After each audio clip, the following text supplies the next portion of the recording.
with is, every time I hear my name, Allan Dick, I have to cringe. It's one of the things that I've lived with all my life. And I came to the realisation, and I apologise if you heard this before, but when you go to primary school, you call by first names, Allan this, Allan that, Allan this, Allan the next thing. But when you go to, or when in my day, when you went to high school, suddenly you were a man, and you were given the name Dick.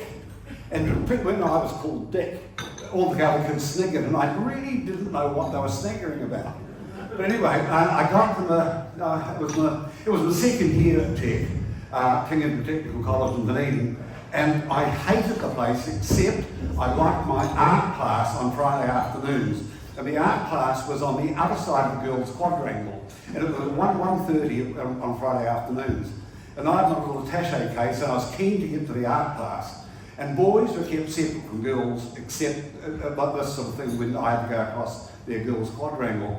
And there was a 17-year-old prefect, a big tall guy with a big deep voice. I don't think my voice had broken at that stage.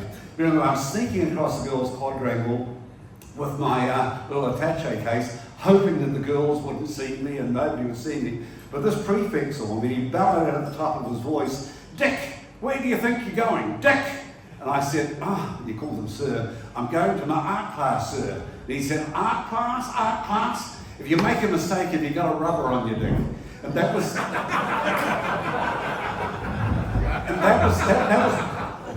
that was the first time, and I asked the other kids and they told me the joke.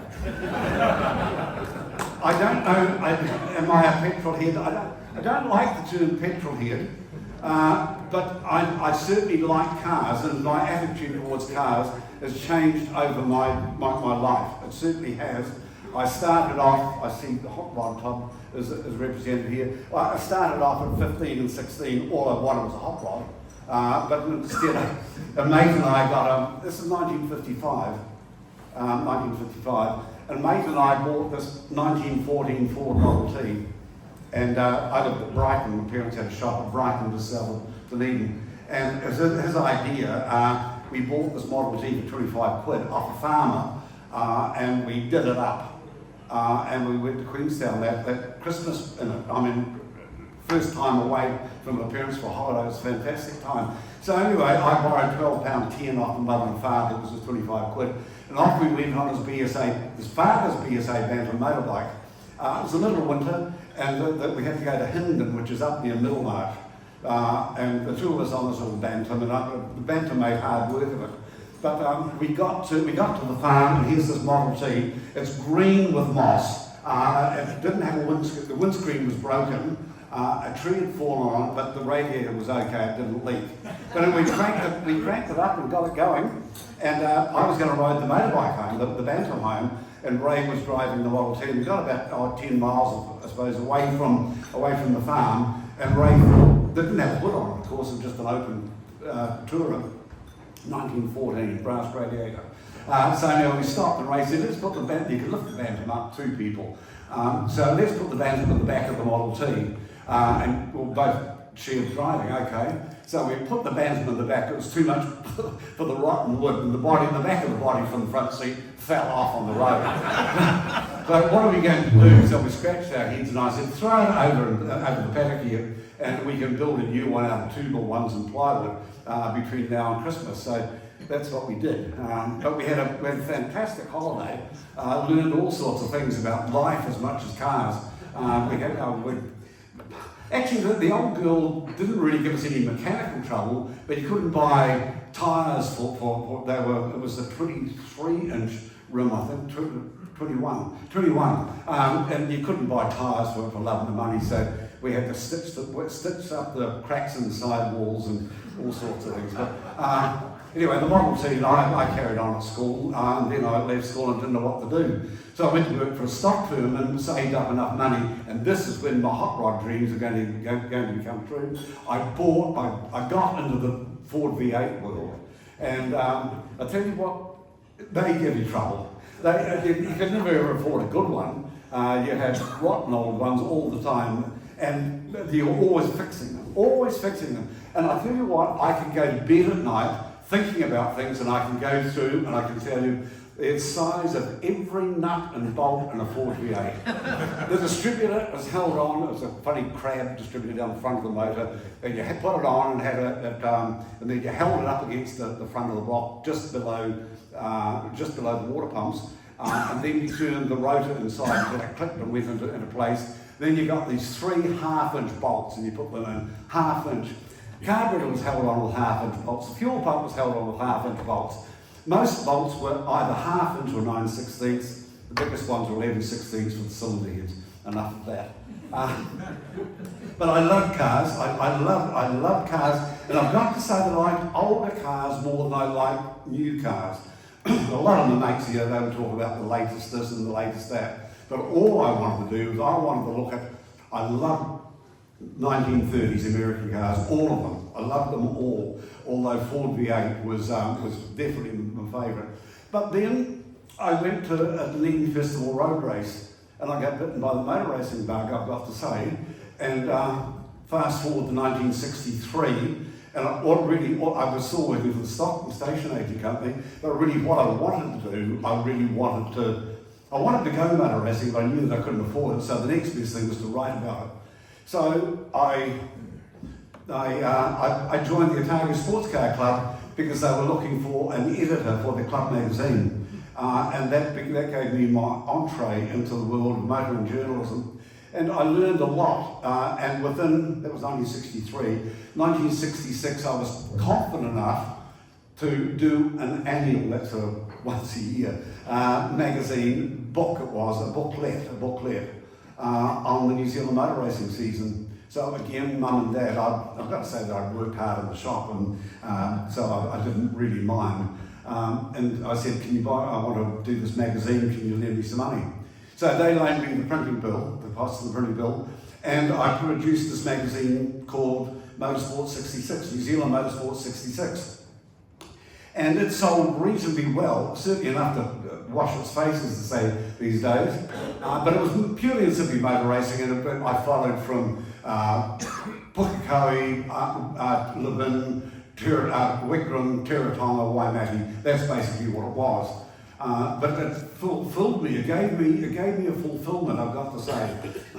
So I thought I'll have another crack at this. So in 1967, still working at the Donald Reed Company, I thought, so I did another one, pretty much the same, except I included a couple of road test cars in it, and I can remember the cars. A 1275 Cooper S, a Rover 2000, which actually was a car that made me fall in love with Rovers, and I have just got one of every model Rover since then. And another couple of cars, a Fiat 2300S, which was an absolutely sensational car. But then I did the New Zealand motor racing scene thing. And that was a big success. I've got to say it was a big success. So I tossed away my job, and I started producing Auto News, which was a little folded newspaper thing, which I typed. The typesetting was done on a typewriter. And I did that for 5 years, I suppose, but it didn't really work, not from Dunedin, and I got out before, well, I could. I sold it to somebody, and then it disappeared. But then I happened to be in exactly the right place at the right time, and I got into radio. I mean, if you'd asked me in 1976, how are you going to enjoy your career in radio? I would have thought, what career? But as I say, I absolutely happened to be in the right place at the right time. And within the guy who was running Radio 4XO said to me one day, I was doing a little printing job for him, and I said, he said, can you write? And I said, of course I can. And he said, well, I need somebody to help in the newsroom on Monday to Friday, starting at 5 o'clock in the morning. I said, I'll do that. He said, only for 2 weeks. But at the end of the 2 weeks, he said, I'm going to make you news editor. Well, I could not believe it. Honestly, I could not believe it. And because my writing style had tended to be, I suppose, opinionated, I suppose that's a nice way of putting it. But when you're the news editor, you've got to be straight up the middle, and that's a complaint these days that the media's biased. But generally speaking, when you were the news editor back then, you had to be absolutely down the middle, put aside all your personal preferences. But they could tell that there was fires burning here. So they said, how would you like to do an opinion piece each morning? And I said, well, yeah, how long? They said, 2 or 3 minutes. Any boundaries? No, go for your life. So I started a thing called the Allan Report, which established me as more than just a news editor, and that gave me license to move to Radio Avon and then Radio Pacific. And when I got to Auckland, Radio Pacific only wanted me for 3 hours a day to do a talkback show. So I had all the spare time, so I thought I'd start another magazine. So I started Driver magazine, which was, it was because I saw that there was a commercial opportunity there. The cars were selling very well, and there was a lot of action in the industry. So there was a lot of advertising money. So I started Driver magazine, which was about new cars basically, but a bit of motor racing in the back. So my passion for motor racing sort of took the back seat. I was still doing radio talkback and loving it, but I got into the writing about new cars. And about 1991, 92, the motor industry was really, really buoyant. And I was one of 2 or 3 A-list motoring journalists in the country. So I got invited to every major international motor show and every significant new car launch, didn't matter where they were. South Africa, Alaska, South America, didn't matter. You flew there, they flew you there, business class, and when you got there, it was 5-star accommodation. It really was, that I was explaining earlier before, the companies didn't mind. They sent you the invitation, we'd like to take you to Monaco for the launch of the Fiat 147, Alfa Romeo for 147. And here's your return airline ticket. And a business class ticket in those days to Europe was about $13,000 or $14,000. It was a lot of money. But the company didn't mind if you swapped it for 2 economy fares, as long as it didn't cost them any more. And they didn't mind if you changed the dates. They didn't mind if you went a week earlier or a fortnight earlier or stayed a week or 2 afterwards, as long as it didn't cost them any more. And the real cream on it was that you would say, I'm coming to Monaco for the launch of the Alpha. I'm going to stay on a couple of weeks. Is there any chance of a car? And there was always a car available. So it really was the life of absolute Riley. I'm mindful of the time here. I've got a lot to get through. I see Chris here, and Chris might have heard the story before, but Ferrari in 1991 or 1992, a representative from Ferrari came to New Zealand. And in those days, Ferrari was an absolutely snobby, aloof, arrogant company. They didn't want anything to do with anything except be important.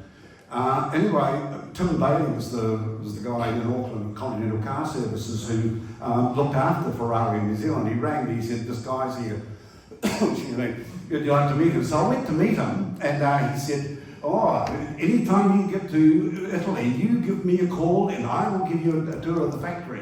I thought, well, that'll be good. So I was going, I don't know where I was going, but I was going with Fiat anyway. And I did this arrive a week early thing, and I rang him and I said, it's Allan Dick from Auckland, New Zealand. He didn't really remember. But anyway, he didn't finish, and I had a Fiat Punto that I borrowed from Fiat. So off I went down to Maranello, and I was to meet him at 9:30 in the office.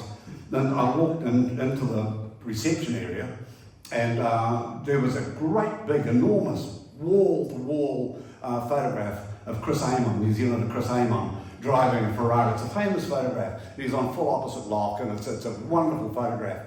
I looked at it, I thought, wow. Anyway, this guy kept me waiting, I suppose, for 35 or 40 minutes. And he arrived and he said, we go. And I said, I know that man, he's a friend of mine. He said, And we got out and we had a 456, which is quite a big front engine Ferrari, and it was battered, it had been the test mule. And we went for this drive, it was a fast drive, I've got to say. Up and as I learned later, it was actually their test route, they take every car. every time I came up to these tight corners, park on the air horn, you know what it's like. And because there's there weren't donkeys, but they were tiny little two-stroke things with the trays on the back, and the farmers are shifting straw and cow manure and all sorts of things. So the roads were all cluttered. And we were away for about 45 minutes, I suppose. And he was driving very, very quickly, I've got to say. And we got back to Maranello. The other thing was that Maranello, in 1991 or 1992, whenever it was, you wouldn't have known it was a home of Ferrari. You wouldn't have known. There was no banners, there was nothing. It was just the Ferrari factory, that's all there was. It was a little farming town. Their biggest industry was making field tiles for the farmers.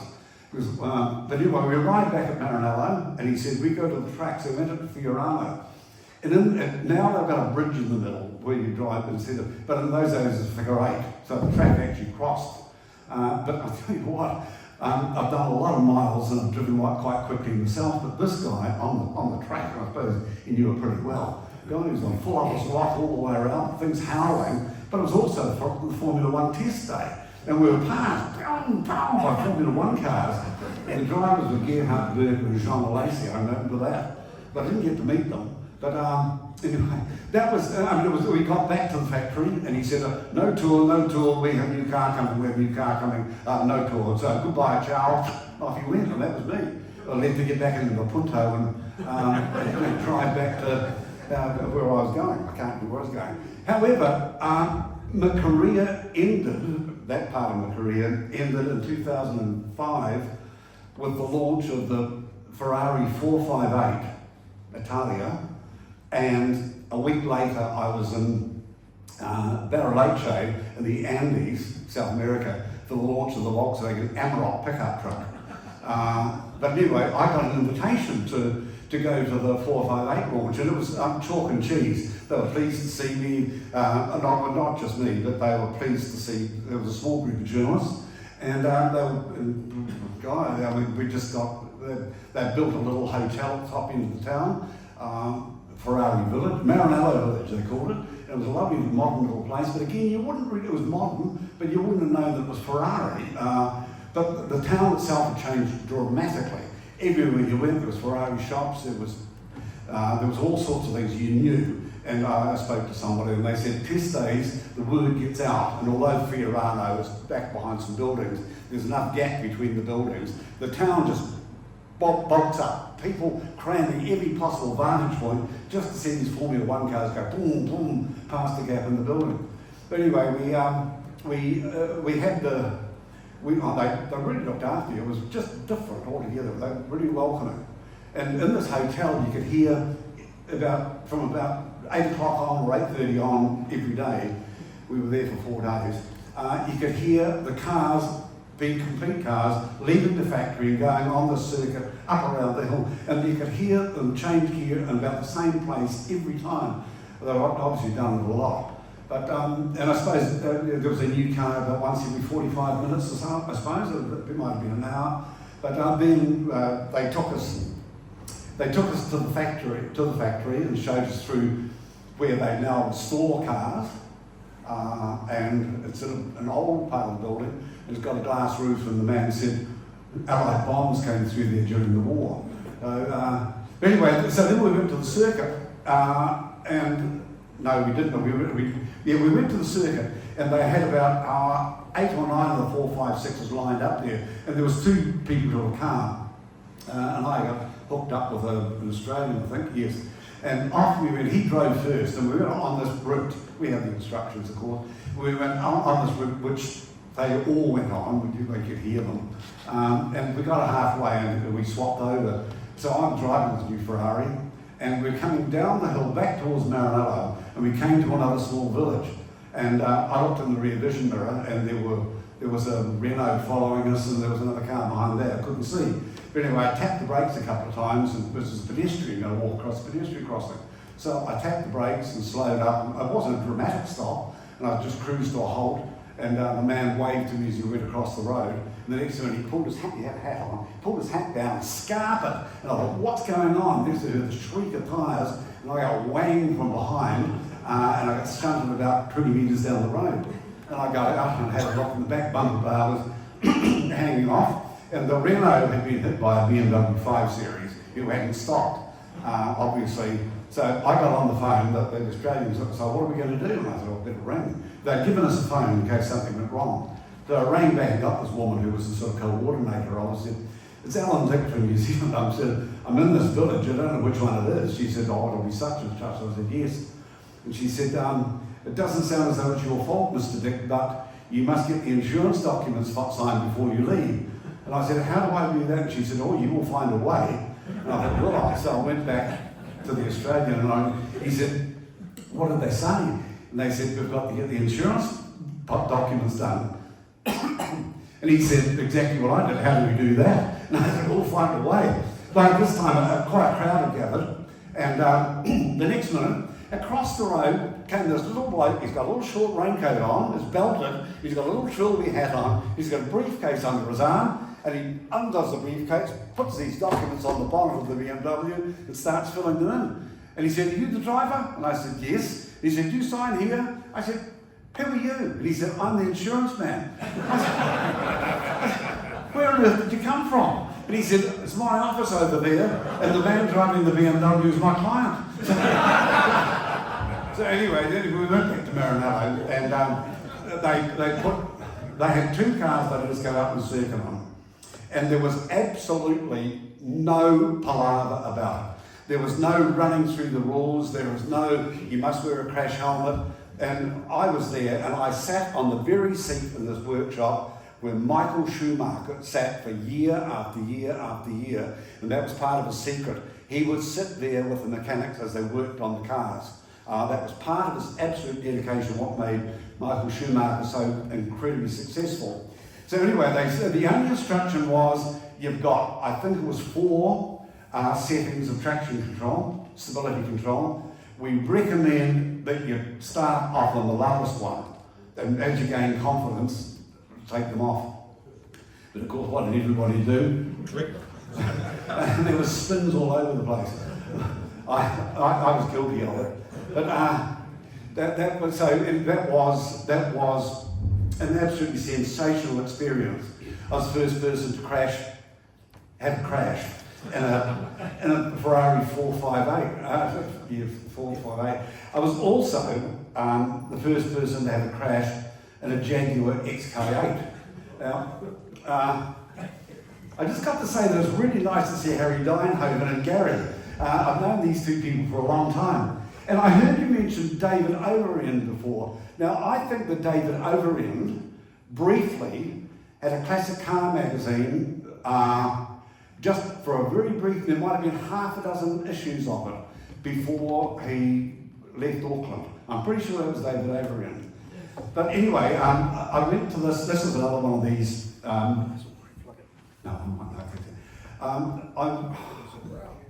this was another one of these major events. Ford New Zealand was going to introduce 2 new cars. They were going to introduce for the first time the Ford Mondeo, which had the new headlights and new tail lights. We hadn't had Mondeo before that. They were also going to give us the Ford KA, the little Ford KA. So they were going to time that with going to the Paris Motor Show, and because Ford owned Jaguar, they were also going to launch the Jaguar XK8, but being hosted by the 2 different companies. So with the Ford KA and Mondeo one, we went to Valencia in Spain to have a look at the Ford manufacturing facility there, where the KA was going to be built. And then we went out to Mallorca, the island in the middle of the Mediterranean, where we got to drive both the KA and the Mondeo. And then we went back to Paris for the Paris Motor Show, and we had a big dinner there. And for some reason or other, there was a lot of people. By this time it was Ford International, so there was a lot of Ford-backed journalists there. For some reason or other, they picked me to sit next to Alex Trotner, who was the big cheese at Ford internationally then, in Boston, Detroit. And I got Christmas cards from Alex for many years. And then Bill Clay Ford after that. So you only go on the list. But anyway, so after the Paris Motor Show, we got switched from this reasonably good Paris hotel to the George was sunk, which is the poshest hotel, if not the world, certainly in Paris. Couldn't believe it. I mean, the standard went up. Ford also, the last night before we got transferred to Jaguar, Ford found us accommodation in Euro Disney, where the cafes and restaurants are real, they serve you beer and wine, which they don't do in the United States. But it was really, these experiences were absolutely fantastic. But anyway, from there we went to George Sunk, and we got picked up by Jaguar. Now the Jaguar launch had been going on for about a month and a half, I suppose, and there were 2 or 3 day events. And there were small groups of journalists that arrived, and as they were going up the back door, the new lot were coming in. And we were the last. There was myself and 2 other New Zealanders, some from China, some from Thailand, and there was this guy who I'd never seen before. He got to know these journalists by sight. This guy I'd never seen before. I found out later he was from Korea. And so they chartered a small jet. It was a 2-engine thing. But anyway, we took off from Paris, Charles de Gaulle, and we reached cruising. Now, it wasn't a charter. It was just a regular regional flight. We were going to go to the chateau in the Alsace-Lorraine region, which is near Germany, and we just reached cruising altitude, and I was aware enough to be that we weren't climbing anymore, and we appeared to be going around a great big long slow loop, and the plane definitely slowed down, and as I say, we didn't gain any altitude, and slowly the realisation this is happening went through there would have been a 40 passenger plane, went through the rest of the passengers. Instead of chattering, everybody got quiet, and then everybody started going grey, and everybody started perspiring, and eventually the pilot said, we are landing back at Charles de Gaulle, and when he opened, there was no explanation, but when he opened the cabin door, you could see what it was, a bird strike, the windscreen had been stowed in. But anyway, so we got another plane, we went over to the Alsace-Lorraine region, and we landed and we were taken to the chateau, absolutely beautiful chateau, just, I mean, it was all like honorary stone, it was gleamed white, and it was huge and old. And we had dinner that night, and I sat next to this guy who turned out to be the Korean journalist. And the next morning, we were given down into the courtyard in the centre of the chateau to pick our cars. And because we were the small group, they didn't have 2 people to a car. They said, the route's simple enough, just 1 person to a car and off you go. And they said, but for goodness sake, we've been here a month or 6 weeks. We've had no trouble with the gendarmes at all. They've closed their eyes to a bit of speed on the motorways, but we're going up into the hills as well, and we're going to go through some very ancient villages, so watch it there, please. So we all said yes, and I went out, I was going to be first away, and because photography was as important to me as actually driving the car, I picked the cream of them. It was a champagne gold coupe. It had what they call the cat suspension, had the bigger wheels, and it was just a gorgeous car. So I hopped in, and I was going to be the first out under the porticos and across the drawbridge. And I saw the man from the night before standing there looking pretty downcast. And I stopped and left-hand drive, put the window down and said, what's the trouble? He said, oh, I'm late and I missed, I don't have a car. And I said, oh, come with me. So I said, in fact, you drive. So I hopped around the other side and got him there. And I said, I got the instructions, I'll read them to you. So we hardly got out of the chateau, and I thought I'd done the wrong thing. How fast you gone? I said, what do you mean? He said, I've done 180 miles an hour. But we maybe can go faster than that today. I said, no. So we hit, these cars are governed to, restricted all to 255 kilometres an hour. But anyway, we reached the speed limiter very, very quickly on the motorway. And I kept saying, slow down, no need to go so fast, don't. He said, no, I'm okay. So, and then we got off into the windy roads up to these ancient villages. Well, I mean, he was just the worst driver imaginable, and it was just awful. I mean, it was just awful. I'm getting sweaty palms, I think I'm back to New Zealand in the box. we're going through these villages, and there were donkeys in these villages, and there were ducks and geese, and they were being scattered, and there was ladies in long peasant dresses carrying things on their head, and they were ducking for cover. We howled through, and I thought, God, I'm going to die, I'm going to die. By this time, we'd been last, because the swap over the drivers, we'd in fact been the last out of the chateau, but by now we were well bleeding past everyone. And anyway, we came to the last instruction for the coffee break at halfway, and it was a turn left at this T-junction, and I said, turn left, and I thought, we've got 12 kilometres to go. I might survive this. And I put the instructions down in the side pocket, and I realised we were on a very, very heavy acceleration, and we're now on a very, very narrow road. I looked up, and there's a right-hand bend like this, and the camber drops away, and looked across at the speedo, and we were doing about 150 kilometres an hour. And I thought, there was no way. We went into the corner, and he lost it. And everything just slowed up, and we spun, and I saw him grip the steering wheel like that. His knuckles went white. His eyes were out like this. He had glasses, but his eyes were out like this. And we spun, and as we were spinning, I looked up the road, and I thought, well, there's no cars coming, so that's not going to be too bad. And then we flicked right around, and we were going off the road sideways, and I thought, we're going to hit that bank over there. It's going to be on his corner, but there's no ditch there. It's just a straight bank. So maybe, anyway, we hit the bank, and the noise was absolutely astronomical. It was like, I don't know how a bomb going off, it was. The vision went white, and the car flicked around another couple of times and came to a halt. And I looked, then the vision had gone white, and I thought that the front of the car had come off, and there was steam from the radiator. But I looked, and he was semi-conscious. His glasses were up on his head, and there were big furrows. Then I realised that in my lap was the airbag, and the explosion was, in fact, the airbags going off, but also the seatbelts tightening, the self-tightening seatbelts. They're also explosive. So the car was going tick, tick, tick with all the hot metal cooling down. So I leaned across to try and get his door open, but I couldn't. So my passenger's door opened, so I dragged him across the console and dragged him through all the engine fluids that were running across the ground and put him up, propped up against the bank, and I wanted to kick him. He was moaning and groaning and moaning.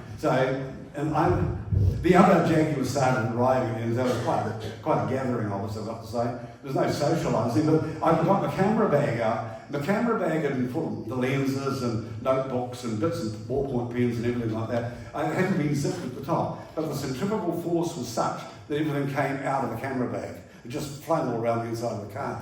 And then the Jaguar people arrived, and they said, "Oh, Mr. Dick, what have you done to our car?" I said, "It wasn't me, it was him." And they said, "Oh," so they rushed him off the hospital, and they said, "Good, can you stay here and look after the car and we'll send the trailer back for it?" And I thought, okay. So I'm standing, it was a lovely day, I'm in the middle of the French countryside with a red car, and thinking, how long am I going to wait? The next minute, two journalists from Thailand who had warned me about this guy, they said, "Oh, he's not good, don't socialise with him." And they'd stopped somewhere for a cigarette, as Thais do. And they said, he crashed your car. We saw him drive out. We saw him. We told you last night, Allan, he's no good, he's no good. He's no good, all right. Anyway, but they took me and they said, hop in the back of an XK8. Like a penknife, you all folded up. But anyway, we got to the coffee break, and the Jaguar people said, "Oh, Mr. Dick, you got here?" "Yes, I got here, thank you." "Do you want a car?" So yes, I got a car, and I finished, they gave me another car. I finished the drive back to the chateau. When we got back there, medical nurse and doctor onto me absolutely immediately, checked me over, I guess it's insurance, checked me over, and then the engineers wanted a word with me because I was the first human being crash dummy. So all their other testing had been with crash dummies. I'm still running out of time here, but I'll just tell you, I also went on the X-Type Jaguar launch and crashed. Again, I wasn't driving. In fact, it was one of the Jaguar test drivers that crashed the thing and wiped the wheel off, and he got taken off to hospital. So I'm just very, very quickly, I'll tell you one more. And it was another Jaguar launch actually, and I was the only New Zealander there. I happened to find myself in the UK at the time of I think it was the S-Type launch. Ford had the company anyway, and Alex Trotman addressed this. And what they had done was Jaguar took one of the assembly lines and closed it off, took all the machinery out, and lined the place with silk and glued it across the top. So it was like walking into a sheik's tent in the middle of the desert, except you're in the middle of Birmingham. And there was tables there, big round tables, and there was a list of all the guests, and there was about 150 of us, I suppose. And there was about 6 at each table, and each table had a prominent UK sports person. I saw Jackie Stewart, I saw Roshan Khan, the squash player, I saw rugby players, I saw all these people, one to each table, dotted all around.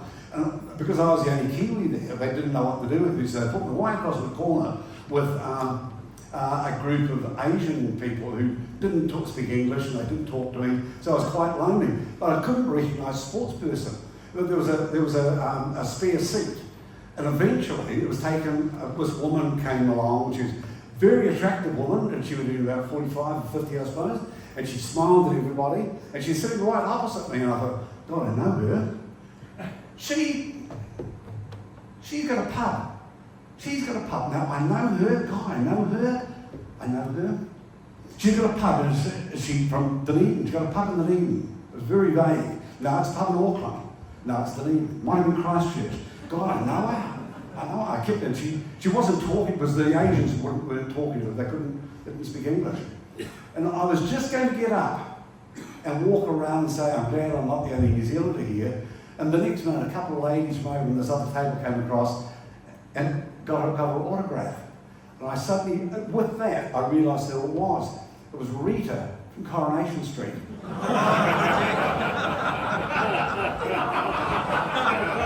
I'll just say, I'm 85, I've been doing this a long, long time. This is the last time that I'm going to accept an invitation to speak to any group. And I've got to say also, actually, I'm also winding back my writing as well. So the time has come, the Walrus said. In fact, just last week I gave away 95% of my motoring books, hundreds and hundreds and hundreds of them. Did I shed a tear? No, I've had too much fun. Thank you.